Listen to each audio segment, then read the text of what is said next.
Bíbélì ìràwọ̀ ayọ̀ láti máa yọ̀ wá fẹ́ni tí jí ń gbé. Kò sí ìjì tí ó lè bòdì dán rẹ̀. Jésù ti gbà àwọn tó ti sọnù. Fún mi Bíbélì ròyìn mímọ́ dídán. Mọ́lẹ̀ rẹ̀ yóò tọ́ mi lọ́nà tòrò. Ẹ̀kọ́ ìlérí òfin ìfẹ́ papọ̀. Kóru tó kọjá sọ́jà ìnípẹ̀kun. A kí yín káàbọ̀ sí ètò yín ètò wa Jeki Bibeli Soro, ètò tí ìjọ Kristi ní Ondo àti ìjọ Kristi níbi gbogbo tí wọ́n ń ṣe olùgbọ̀wọ́ rẹ̀. Orúkọ tèmi ni Fasonu Victor Ajihinrere Kristi. Ẹ jẹ́ kí a gbàdúrà. Ọlọ́run mímọ́, a gbé yín ga torí pé ẹ̀yin ni Ọlọ́run wa. A fi ògo, ọlá, agbára àti ìyìn fún orúkọ yín torí pé ẹ̀yin ni ìdáǹdè àti ìgbàlà wa. A dúpẹ́ lọ́wọ́ yín fún gbogbo tẹ́ ń ṣe fún wa. Ọlọ́run mímọ́, ẹ jọ̀ọ́ ẹ gbọ́ ọpẹ́ kẹ́gbà yín wa. Ní wákàtí ẹ jẹ́ kọ́rọ̀ yín ó jáde pẹ̀lú ọwọ́ agbára kí ẹ sì gba gbogbo ògo ní orúkọ Jésù Kristi Olúwa wa. Àmín. Lẹ́ẹ̀kan sí a dúpẹ́ lọ́wọ́ Ọlọ́run ẹlẹ́dàá wa fún oore ọ̀fẹ́ rẹ̀ àti ìbùkún rẹ̀ lórí ayé wa. Èyí tí Ọlọ́run wa jẹ́ ó ṣeéṣe fún wa láti jẹ́ ọ̀kan nínú àwọn alààyè lónìí fún ọwọ́ ìbùkún àtọwọ́ agbára rẹ̀ lórí ayé wa. A fògo fún Ọlọ́run ẹlẹ́dàá wa. Ẹ̀kọ́ tí a ń kọ́ lọ ní ọ̀sẹ̀ tó kọjá lọ lórí àkòrí ǹjẹ́ ìjọba Jésù ti dé bí? Òun la ó tẹ̀síwájú lónìí. A ó kíyèsí apá kejì, ǹjẹ́ ìjọba Jésù ti dé bí? Apá kejì. Ní ọ̀sẹ̀ tó kọjá lọ a sọ fún wa pé ìjọba Jésù gẹ́gẹ́ bí a ti sọ àsọtẹ́lẹ̀ tàbí ìjọba Ọlọ́run gẹ́gẹ́ bí a ti sọ àsọtẹ́lẹ̀ lábẹ́ májẹ̀mú láéláé látẹnu wòlíì Dáníẹ́lì ní ìwé Dáníẹ́lì orí kejì ẹsẹ̀ 24 44 pé a sàsọtẹ́lẹ̀ níbẹ̀ pé ìjọba náà yóò dé ní ọjọ́ àwọn ọba wọn nì. A sì wá rí pé nígbà tá a dé májẹ̀mú titun, Jòhánù lẹ́ni àkọ́kọ́ tó kọ́kọ́ ń polongo tó sì ń wàásù pé kí àwọn èèyàn kó ronúpìwàdà pé ìjọba Ọlọ́run kù sí dẹ̀dẹ̀. A tún rí pé Jésù náà sọ bákan náà nínú ìwé Mátíù orí 4 ẹsẹ̀ 17 pé kí àwọn èèyàn ronúpìwàdà torí pé ìjọba náà kù sí dẹ̀dẹ̀. Jésù pàápàá ó tún rán àwọn àpọ́sítélì rẹ̀ 12 jáde láti lọ máa wàásù fún àwọn ènìyàn pé kí wọ́n ronúpìwàdà torí ìjọba Ọlọ́run kù sí dẹ̀dẹ̀. Ìwé Mátíù orí 10 láti ẹsẹ̀ 1 títí dé 10. Àkíyèsí àtúnṣe ni pé Jésù tún rán àwọn 140 kí wọ́n lọ máa wàásù pé ìjọba Ọlọ́run kù sí dẹ̀dẹ̀. Èyí tá rí nínú ìwé Lúùkù orí 10 pàtàkì ẹsẹ̀ 1 títí dé ẹsẹ̀ 20. Àwa fi ẹsẹ̀ wa múlẹ̀ pé ìjọba tí Jésù Kristi sọ pé kí àwọn tó ní káwọn àpọ́sítélì rẹ̀ kan máa gbàdúrà fún ní ìwé Mátíù orí 6 ẹsẹ̀ 10 pé kí ìjọba rẹ̀ kí ó dé.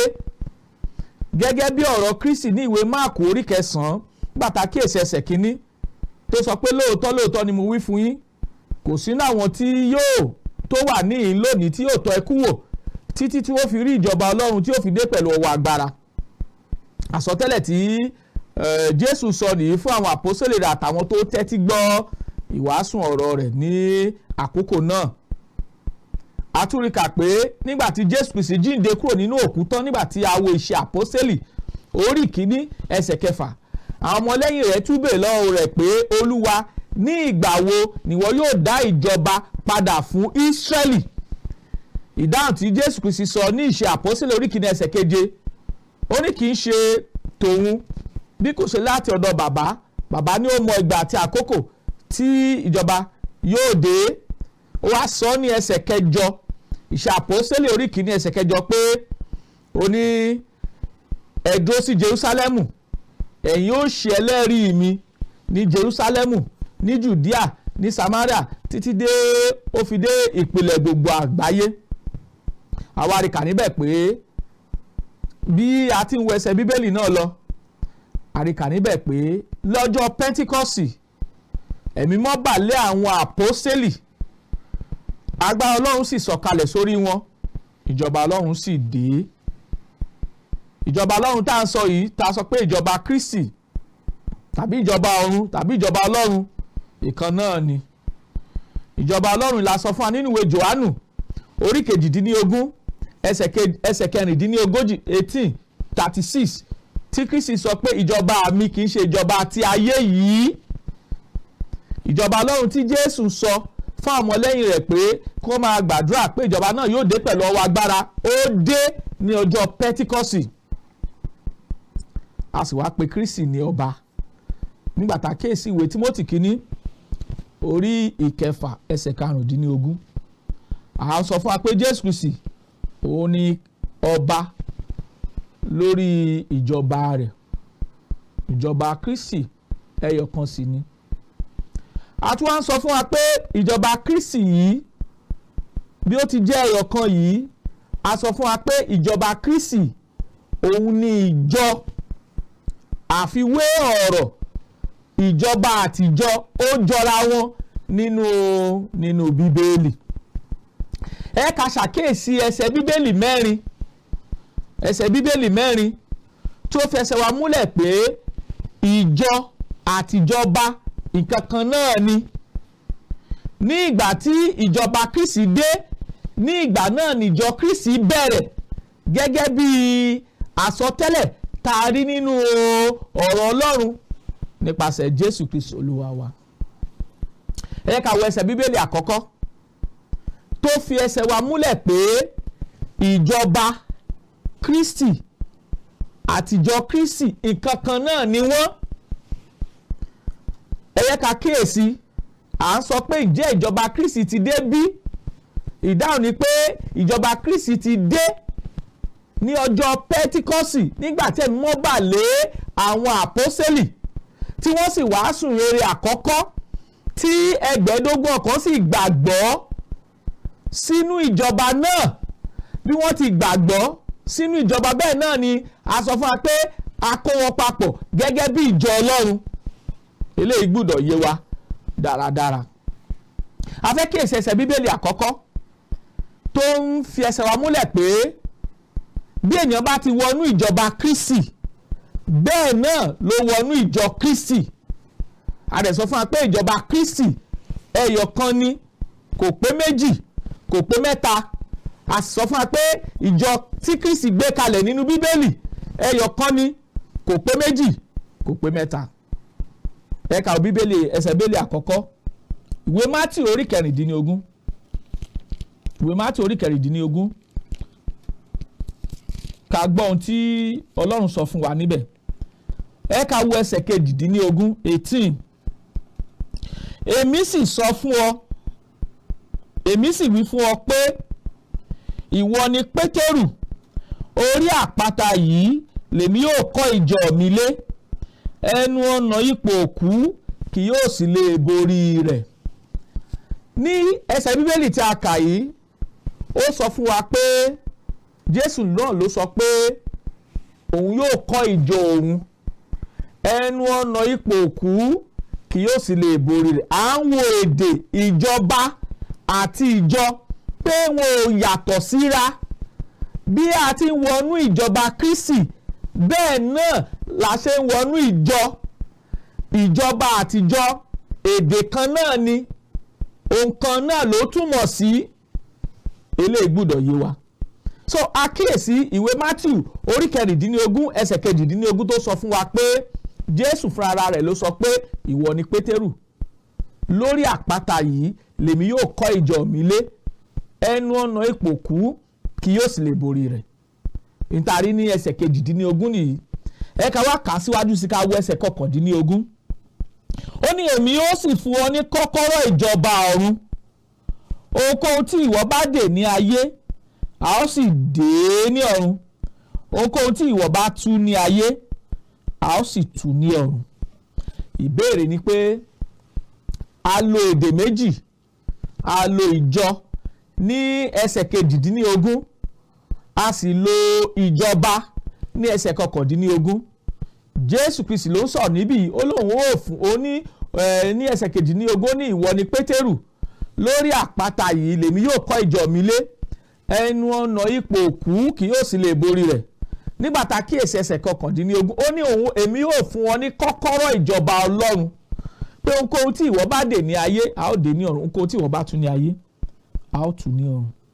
Nígbà tá a kíyèsí ọ̀rọ̀ yìí, a rí pé ọ̀rọ̀ tí a pè ní ìjọ àti ìjọba, ó ní a lò wọ́n papọ̀, ó ní ìfẹ̀gbẹ́kẹ̀gbẹ́ nínú ìtumọ̀, gẹ́gẹ́ bí a ti rí nínú ẹsẹ̀ Bíbélì yìí. A fún Pétérù ní oore ọ̀fẹ́ àtàwọn àpọ́sítélì yòókù láti jẹ́ kí ènìyàn ó lè wọnú ìjọba Ọlọ́run pẹ̀lú ọ̀rọ̀ àtẹ̀kọ́ tí ó jáde lẹ́nu wọn. A rí pé Pétérù lẹni àkọ́kọ́ tó kọ́kọ́ wàásù ìrere Jésù Kristi, pé Jésù Kristi náà tẹ̀yìn kàn mọ́ àgbélébù, Ọlọ́run ti sọ ọ́ di Olúwa àti Kristi. Kọ́kọ́rọ́ tí a fún láti lò, ó ní láti fi ṣí ìjọba Ọlọ́run sílẹ̀, tí ń ṣe ìyèrè Kristi tí a wàásù fún àwọn ènìyàn, kí ogúnlọ́gọ̀ àwọn ènìyàn kí wọ́n kó lè wọnú ìjọba Ọlọ́run. Ẹ má gbàgbé Máàkù orí 9 ẹsẹ̀ 1, Jésù sọ fáwọn ọmọlẹ́yìn rẹ̀ pé kì í ṣe gbogbo àwọn tó wà láàyè nígbà tó ń kọ́ wọn lẹ́kọ̀ọ́ ni yóò tọ́ ikú wò títí tí wọ́n fi rí ìjọba Ọlọ́run tí yóò fi dé pẹ̀lú ọwọ́ agbára. Ní ìgbà tí ìjọba náà dé, Pétérù la fún ní kọ́kọ́rọ́, ó sì lo kọ́kọ́rọ́ náà láti ṣílẹ̀kùn ìjọba Ọlọ́run nípa fífi ìyìnrere àkọ́kọ́ hàn, nípa pé Jésù Kristi ó kú, àsìkò rẹ̀ ó sì jíǹde, Ọlọ́run sì ti sọ ọ́ di Olúwa àti Kristi. Tẹ́ bá kíyèsí dáadáa rí pé kò sí ìyàtọ̀ nínú èdè tí a lò nípa ọ̀rọ̀ ìjọ àti ọ̀rọ̀ ìjọba, wọ́n fara pẹ́ra gẹ́gẹ́ bí ohun tí a ti rí nínú ẹsẹ̀ Bíbélì yìí. Àwọn tó bá wọnú ìjọ nípa ṣíṣe ìgbọràn sí àṣẹ Kristi, àwọn náà ló wọnú ìjọba. Ṣé pé kò sí ìyàtọ̀ nínú èdè tí a pè ní ìjọba Ọlọ́run tàbí ìjọba Kristi tàbí ìjọba yàtọ̀ sí ti ìjọ. Tá a sọ ni pé Jésù Kristi ó ti gbé ìjọba rẹ̀ kalẹ̀ tí ń ṣe ìjọ, gẹ́gẹ́ bí èdè tá a lò ní ìwé Mátíù orí 16 ẹsẹ̀ 12 àti ẹsẹ̀ 19. Eléyìí gbọ́dọ̀ yé wa dáradára. Aláfẹ́ wo ẹsẹ̀ Bíbélì 4 tó jẹ́ kí a mọ̀ pé ọ̀rọ̀ tá a pè ní ìjọba àti ìjọ nǹkan kan náà ni. A ti wo àkọ́kọ́, ẹ jẹ́ ká wo èkejì, ẹ ká wo Hébérù orí 12, Hébérù orí 12, nígbà tá a kíyèsí ẹsẹ̀ 22, ìwé Hébérù orí 12, nígbà tá a kíyèsí ẹsẹ̀ 22, kí l'Olúwa wí, kí ni Bíbélì kọ́ wa, kí ni Bíbélì kọ́ wa. Ìwé Hébérù orí 12 ẹsẹ̀ 22, ó ní ṣùgbọ́n ẹ̀yin wá sí òkè Síónì àti sí ìlú Ọlọ́run alààyè, sí Jerúsálẹ́mù ti ọ̀run àti sí ẹgbẹ́ àwọn áńgẹ́lì àìníye. Ẹ wo ẹsẹ̀ 23, ó ní sí àjọ ńlá àti ìjọ àkọ́bí tí a kọ orúkọ wọn ní ọ̀run, àti sọ́dọ̀ Ọlọ́run onídàájọ́ gbogbo ènìyàn, àti sọ́dọ̀ àwọn ẹ̀mí olóòótọ́ ènìyàn tí a ṣe ní àṣepé. Níbí yìí a sọ fún wa pé ìjọ Ọlọ́run tí í ṣe ìjọ àkọ́bí, a sọ fún wa pé nípa ìgbọràn sí àṣẹ Kristi, àwọn tó jẹ́ Kírísítẹ́nì wọ́n ti wá sínú ìjọ yìí, wọ́n ti di ẹ̀yà nínú ìjọ yìí nípa bí ṣe ìgbọràn sí àṣẹ tí Jésù Kristi Olúwa wa gbé kalẹ̀. Àwọn tó wá sínú ìjọ tí wọ́n ń ṣe Kírísítẹ́nì, àwọn náà la sọ nínú ẹsẹ̀ 28, àwọn tó ti wà nínú ìjọ, òun la sọ fún wa pé wọ́n ti gba ìjọba. Ẹ wo t'Olúwa wí. Nítorí náà bí àwa ti ń gba ilé ọba tí a kò lè mì, ẹ jẹ́ ká ní oore ọ̀fẹ́ nípa èyí tí àwa yóò máa fi sin Ọlọ́run ní ìtẹ́wọ́gbà pẹ̀lú ọ̀wọ̀ àti ìbẹ̀rù rẹ̀. Àwọn tá a sọ pé ó ti wá sí ìjọ àkọ́bí, àwọn náà la sọ ní ẹsẹ̀ 28 pé wọ́n ti gba ilé ọba ọ̀run tàbí ìjọba ọ̀run tàbí ìjọba Ọlọ́run tàbí ìjọba.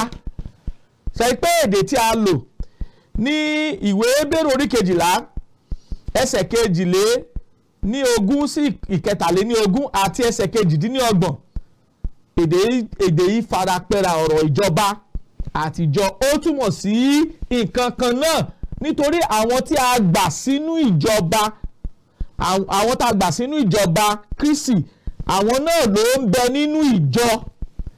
Eléyìí gbọ́dọ̀ yé wa dáadáa. Ẹ jẹ́ ká wo ẹsẹ̀ Bíbélì 3 tó tún fi hàn wá pé ìjọba àti ìjọ nǹkan kan náà ni wọ́n. Ẹ jẹ́ ká wo ìwé ìfihàn orí 1 nígbà tá a kíyèsí ẹsẹ̀ 4 àti 9 kí l'Olúwa wí. Jẹ́ ká máa ṣàkíyèsí wọn. Ìwé ìfihàn orí 1 nígbà tá a wo ẹsẹ̀ 4, ẹgbọ́n t'Olúwa wí. Ó ní Jòhánù sí ìjọ 7 tí ń bẹ ní Asia, oore ọ̀fẹ́ fún yín àti àlàáfíà látọ̀dọ̀ ẹni tí ó ń bẹ, tí ó sì wà, tí ó sì ń bọ̀ wá, láti ọ̀dọ̀ àwọn ẹ̀mí 7 tí ń bẹ níwájú ìtẹ́ rẹ̀. Jòhánù ó kọ̀wé sí ìjọ 7 tí ó wà ní Asia. Ó wá ń ṣàlàyé ẹni tí Jésù Kristi ń ṣe. Ó ní ẹni tí ó ń bẹ, ẹni tí ó ti wà, ẹni tí ó sì ń bọ̀ wá. Ó ń ṣàlàyé, ó ń kọ̀wé sí ìjọ 7 tí ó wà ní Asia. Kí la sọ pé àwọn ìjọ 7 yìí, níbo la sọ pé wọ́n wà? Ẹ ká kíyèsí ẹsẹ̀ 9 ìwé ìfihàn orí 1 ẹsẹ̀ 9. Kí l'Olúwa wí? Ẹ gbọ́ o. Èmi Jòhánù, arákùnrin yín àti alábàápín pẹ̀lú yín nínú wàhálà àti ìjọba àti sùúrù tí ń bẹ nínú Jésù, wà nínú erékùṣù tí a ń pè ní Patmo, nítorí ọ̀rọ̀ Ọlọ́run àti nítorí ẹ̀rí Jésù Kristi. Ẹ máa ṣàkíyèsí àwọn ọ̀rọ̀ náà. Jòhánù kọ̀wé sí ìjọ 7 tó wà ní Asia. Ìyẹn túmọ̀ sí pé àwọn wọ̀nyí wọ́n jẹ́ Kírísítẹ́nì. Àwa sọ ní ẹsẹ̀ 9 pé Jòhánù ń sọ fún wọn pé òun náà arákùnrin wọn ni wọ́n. Òun jẹ́ arákùnrin àwọn ìjọ yìí. Òun sì jẹ́ alábàápín pẹ̀lú wọn nínú wàhálà àti ìjọba. Jòhánù ń bẹ nínú ìjọba. Ìjọ 7 tó wà ní Asia, àwọn náà wà nínú ìjọba Kristi. So Jòhánù, àpọ́sítélì àtàwọn ìjọ 7 yìí, bí a bá wà nínú ìjọba, a wà nínú ìjọ. Bí a bá wà nínú ìjọ, a wà nínú ìjọba. Ẹ wo èdè tí Bíbélì lò fún wa nípa ìjọ àti ìjọba, pé nǹkan kan náà ni wọ́n. Ẹ ká tún wá kíyèsí ẹsẹ̀ Bíbélì tó kẹ́yìn nínú ẹsẹ̀ Bíbélì tá a fẹ́ gbéyẹ̀wò, tó ń sọ fún wa pé ìjọ àti ìjọba nǹkan kan náà ni. Kólósè orí 1, ìwé Kólósè orí 1, nígbà tá a kíyèsí ẹsẹ̀ 2, ẹ gbọ́ ohun t'Olúwa wí o.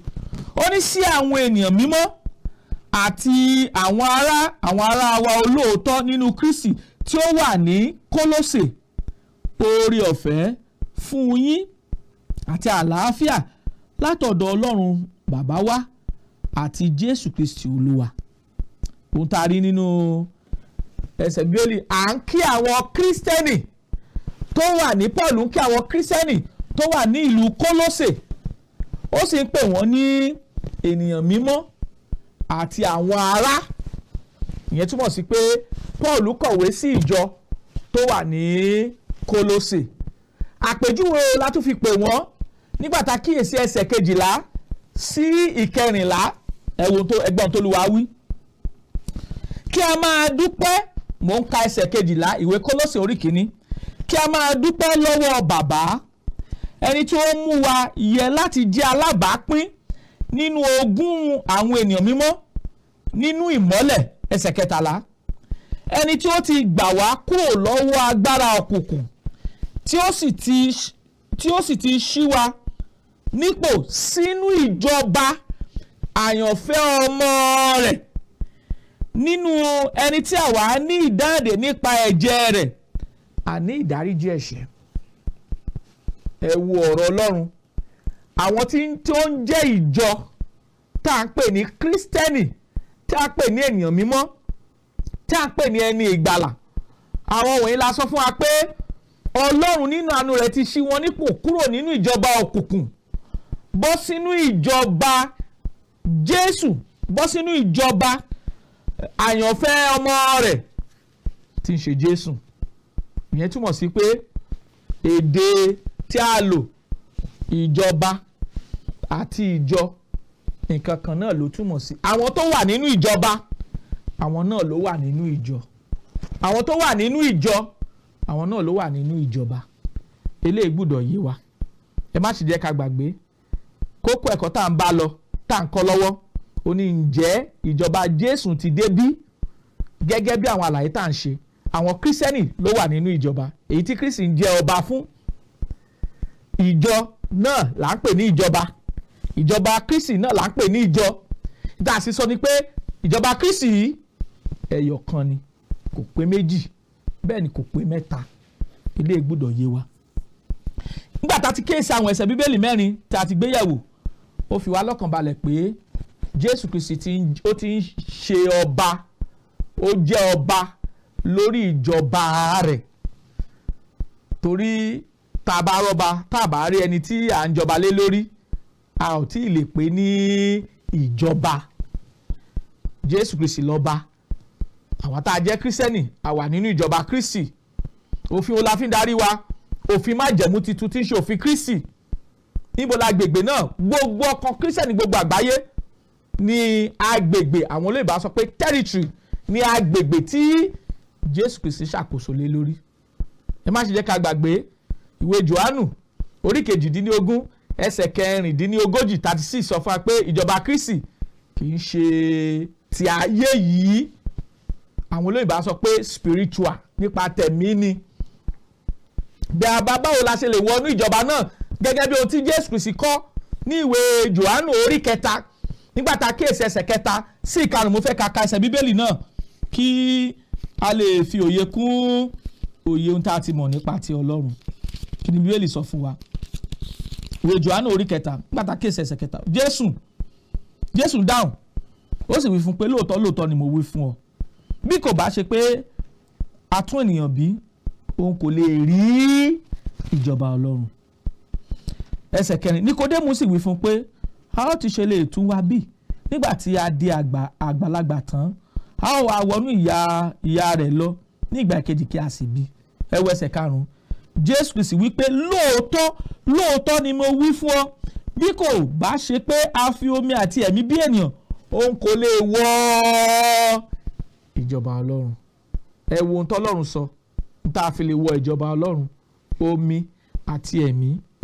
Báwo la ṣe lè jẹ́ ẹ̀yà nínú ìjọba Kristi tí ń ṣe ìjọ ti Kristi tí ń ṣe ẹyọ kan? Tí a bá wo náà lónìí, ogúnlọ́gọ̀ ìsìn, ogúnlọ́gọ̀ ìjọ ló wà náà lónìí. Jésù kọ́ ló gbé àwọn onírú ìjọ kalẹ̀, ẹyọ kan ló gbé kalẹ̀ tí ń ṣe ìjọba tirẹ̀, tí ń ṣe ìjọ tirẹ̀. Báwo la ṣe lè wọnú rẹ̀ tá a fi di ẹni ìgbàlà? Ìgbésẹ̀ 5 lọ́lọ́run ni a gbọ́dọ̀ gbé. Ìgbésẹ̀ àkọ́kọ́ ni pé a gbọ́dọ̀ gbọ́ ọ̀rọ̀ Ọlọ́run, a gbọ́dọ̀ gbọ́ ìhìnrere Jésù Kristi. Ìwé Róòmù orí 10 nígbà tá a kíyèsí ẹsẹ̀ 17, Bíbélì sọ fún wa pé ǹjẹ́ nípa gbígbọ́ ni ìgbàgbọ́ ti ń wá, àti nípa gbígbọ́ ọ̀rọ̀ Ọlọ́run. Ìgbésẹ̀ kejì, a gbọ́dọ̀ gbàgbọ́. Ìwé Hébérù orí 11 nígbà tá a kíyèsí ẹsẹ̀ 6, Bíbélì ní láìsí ìgbàgbọ́ kò ṣeé ṣe láti wu Ọlọ́run, torí ẹnikẹ́ni tó bá máa gbàgbọ́ láti gbàgbọ́ pé ó ń bẹ àti wípé òun ni olùṣẹ̀san fún àwọn tó bá fi ara balẹ̀ wá. A gbọ́dọ̀ ronúpìwàdà. Ọlọ́run béèrè ronúpìwàdà lọ́wọ́ wa ní ìgbà tá kíyèsí Pétérù kejì orí 3 ẹsẹ̀ 9. Olúwa kò fẹ́ rẹ̀ jáfara gẹ́gẹ́ bí àwọn ẹlòmíràn ti ń ka ìjáfara, ṣùgbọ́n ó mú sùúrù fún yín tí kò fẹ́ kẹ́nikẹ́ni ó ṣègbé bí kò ṣe kó wá sí ìrònúpìwàdà. Ọlọ́run ni a gbọ́dọ̀ fẹnu ara wa jẹ́wọ́ ìgbàgbọ́ pé Jésù sọmọ Ọlọ́run ní í ṣe. Ìwé Mátíù orí 10 ẹsẹ̀ 22 sí 23. Ẹnikẹ́ni tó bá jẹ́wọ́ mi níwájú ènìyàn, òun lèmi yóò jẹ́wọ́ níwájú bàbá mi tí ń bẹ lọ́run. Ẹnikẹ́ni tó bá sẹ́ mi níwájú ènìyàn, òun lèmi yóò sẹ́ níwájú bàbá mi tí ń bẹ lọ́run. Ìkarùn-ún nínú ètò ìgbàlà Ọlọ́run tá a fi wọnú ìjọba Kristi tí Jésù Kristi fúnra ara rẹ̀ sọ pé nípa omi àti ẹ̀mí, ó nípa gbọ́dọ̀ ṣèrìbọmi. Ìbáptísí a gbọ́dọ̀ ṣèrìbọmi gẹ́gẹ́ bí àpẹẹrẹ ikú, sísìnkú àtàjíǹde Jésù ká tó lè wọ inú ìjọba Ọlọ́run tí ń ṣe ìjọ Ọlọ́run tí sì ń ṣe ẹyọ kan tí kò pé méjì tí kò pé mẹ́ta. A gbọ́dọ̀ gbọ́ ọ̀rọ̀ Ọlọ́run, a gbọ́dọ̀ gbàgbọ́, a gbọ́dọ̀ ronúpìwàdà, a gbọ́dọ̀ fẹnu ara wa jẹ́wọ́ ìgbàgbọ́ pé Jésù sọmọ Ọlọ́run ń ṣe ká sì jọ̀wọ́ ara wa fún ìrìbọmi. Máàkù orí 16 ẹsẹ̀ 14 ló sọ bẹ́ẹ̀. Ó ní ẹnikẹ́ni tí ó bá gbàgbọ́ tí a sì baptisi rẹ̀ yóò là, ẹnikẹ́ni tí kò bá gbàgbọ́ yóò jẹ̀bi. Ohun tó Olúwa wí nìyí. Eléyìí gbọ́dọ̀ yé wa ká tó lè wọnú ìjọba Ọlọ́run tí ń ṣe ìjọba Kristi sọ pé ó ti dé, tí ń ṣe ìjọ rẹ̀. Ìgbésẹ̀ 5 tá a gbọ́dọ̀ gbé ni. Ẹ̀yin ènìyàn wa nílé, ìjẹ́ ìjọba Kristi ti dé bí? Bẹ́ẹ̀ ni ìjọba Kristi ti dé ní ọjọ́ Pẹ́tíkọ́sì. A sì fún Pétérù ní kọ́kọ́rọ́ ìjọba Ọlọ́run. Ó lẹ́ni àkọ́kọ́ tó kọ́ wàásù ìrere náà tí 15 kan wọnú ìjọba Ọlọ́run tí wọ́n sì wọnú ìjọ. Eléyìí gbọ́dọ̀ yé wa. Kí ni Pétérù tilẹ̀ sọ ní ìwàásù àkọ́kọ́ tó kọ́ wàásù fáwọn ènìyàn? Nígbà tá a kíyèsí Iṣẹ́ Àpọ́sítélì orí 2 ẹsẹ̀ 36, ó jẹ́ kí a mọ̀ níbẹ̀ pé ẹ jẹ́ kí ilé Ísírẹ́lì kí ó mọ̀ dájúdájú pé Jésù náà tẹ́yìn kan mọ́ àgbélébù àti fi jẹ Olúwa àti Kristi. Ẹsẹ̀ 37, nígbà tí wọ́n gbọ́, ọkàn wọn gbọgbẹ́, wọ́n béèrè lọ Pétérù àtàwọn àpọ́sítélì yòókù pé ará, kí ni kí àwa kí ó ṣe? Ẹsẹ̀ 38, Pétérù dá wọn lóhùn, ó ní ẹ ronúpìwàdà kí a sì baptisi olúkúlùkù yín ní orúkọ Jésù Kristi fún ìdáríjì ẹ̀ṣẹ̀ yín, ẹ̀yin ó sì gba ẹ̀bùn ẹ̀mí mímọ́. Ohun tí Pétérù sọ nìyí. Ǹjẹ́ wọ́n ṣe àbí wọn ò ṣe? Wọ́n gbé ìgbésẹ̀ yẹn àbí wọn ò gbé ìgbésẹ̀ yẹn? Nígbà tá a dé ẹsẹ̀ 41, ó ní àwọn tó fi ayọ̀ gba ọ̀rọ̀ rẹ̀ a baptisi wọn, a sì ka ìwọ̀n 15 ọkàn a kà á kún wọn.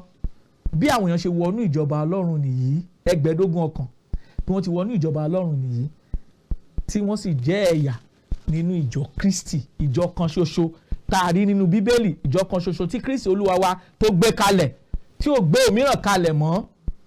Bí ìjọ ṣe bẹ̀rẹ̀ nìyí nínú Bíbélì.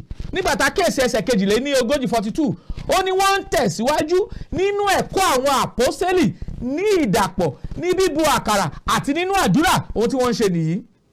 Nígbà tá a wá wo ẹsẹ̀ 47 47, ó ní wọ́n yin Ọlọ́run, wọ́n sì ní ojúrere lọ́dọ̀ ènìyàn gbogbo, Olúwa sì yàn kún ìjọ lójoojúmọ́ àwọn ẹni tí à ń gbàlà. Ẹ wo, à ń yàn wọ́n kún ìjọ. Bí a ti ń yàn wọ́n kún ìjọ, àwọn tó bá wọnú ìjọ, àwọn náà ló wà nínú ìjọba Kristi nítorí pé ẹyọ kan ni. Àdúrà wa sí Ọlọ́run àti ẹ̀bẹ̀ wa sí Ọlọ́run ni pé Ọlọ́run yóò fi òye rẹ̀ yé wa, yóò sì kọ́ wa ní ọ̀rọ̀ rẹ̀. Ẹ má sì jẹ́ ká gbàgbé, Jésù Kristi Olúwa wa sọ pé ẹ̀yin yóò mọ òtítọ́, òtítọ́ yóò sì sọ yín di òmìnira. Inú wa dùn a sì fògo fọ́lọ́run fún ọ̀rọ̀ Ọlọ́run tí a ti gbọ́ ní wákàtí yìí. Tí ẹ bá ní béèrè láti béèrè tàbí ẹ ní ẹ̀bẹ̀ àdúrà, àwọn nọ́mbà tí ẹ ó pè wá sí nìyí: 08057444902 tàbí 08065717023. Màá tutù pè fún wa: 08057444902 0805657444902 tàbí 08065717023. ẹ̀yin ènìyàn wa nílé, àlàáfíà Ọlọ́run àti ìbùkún rẹ̀ aláìlẹ́gbẹ́ yóò máa bá wa gbé bí a ti ń ṣàfẹ́rí ẹ̀kọ́ ọ̀rọ̀ Ọlọ́run. ẹ má ṣe jẹ́ ká gbàgbé Jòhánù kejì ẹsẹ̀ 9, ó ní ẹnikẹ́ni tó bá rí kọjá tí kò dó nínú ẹ̀kọ́ Kristi kò gba Ọlọ́run. ẹni tó bá dó nínú ẹ̀kọ́ òní ó gba bàbá àti ọmọ. Olúwa yóò wà pẹ̀lú yín títà tó fi re pàdé, kí àlàáfíà àti dáǹdè Ọlọ́run kó máa bá wa gbé lórúkọ Jésù Kristi Olúwa wa, àmín. Fún mi ní Bíbélì ìràwọ̀ ayọ̀ láti máa yọ̀ wá fẹ́ni tí jíǹgbé, kò sí ìjì tí ó lè bòdì dán rẹ̀. Jésù ti gbà àwọn tó ti sọnù.